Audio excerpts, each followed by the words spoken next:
মাত্র 4 মাসের পরিচয়ে গত বছরের 4 জানুয়ারি রোজা আহমেদকে বিয়ে করেছিলেন গায়ক অভিনেতা তাহসান খান। কিন্তু বছর পার হতেই তাদের মধ্যে বিচ্ছেদের গুঞ্জন শোনা যাচ্ছে।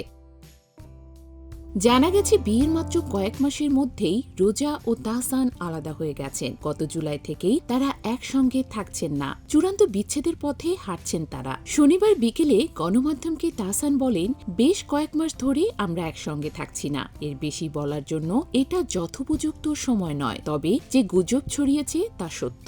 শিগগিরই আনুষ্ঠানিকভাবে এ বিষয়ে বিস্তারিত বলবো। গত বছরের 4 জানুয়ারিতে রোজা আহমেদকে বিয়ে করেছিলেন গায়ক অভিনেতা তাহসান খান। কিন্তু বছর পার হতেই তাদের মধ্যে বিচ্ছেদের গুঞ্জন শোনা যাচ্ছে। সেই গুঞ্জনের অবসান ঘটালেন তিনি নিজেই। শনিবার বিকেলে স্ত্রী রোজা আহমেদের সঙ্গে বিচ্ছেদের বিষয়টি প্রথমবারের মতো একটি গণমাধ্যমকে নিশ্চিত করেছেন তাহসান। তিনি বলেন, আপাতত তিনি প্রকাশ্যে বিস্তারিত কিছু বলতে চান না, তবে অ্যানিভার্সারি উদযাপন নিয়ে যে খবরগুলো প্রকাশ হয়েছে সেগুলো সত্য নয়। বিচ্ছেদ প্রসঙ্গে তাহসান বলেন, সত্য বলতে আমাদের বিচ্ছেদের ঘটনা সত্য। এটা নিয়ে আমি বিস্তারিত কথা বলবো, তবে এখন নয়।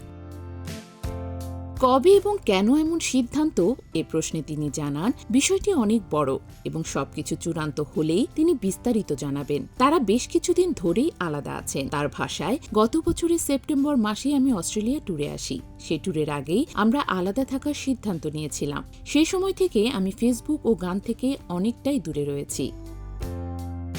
নিজের শারীরিক ও মানসিক অবস্থার বিষয়ে তাহসান বলেন, তিনি দীর্ঘদিন ধরেই শারীরিকভাবে ভালো নেই, তবে এর কারণ এখনই প্রকাশ্যে বলতে চান না। মানসিক অবস্থাও খুব একটা ভালো নয় তার। তিনি একা একা ভ্রমণ করছেন। তিনি বলেন, ঘুরছি আর বই পড়েই সময় চলে যাচ্ছে। দোয়া করবেন যেন আমি এই কঠিন সময়টা দ্রুত পার করতে পারি।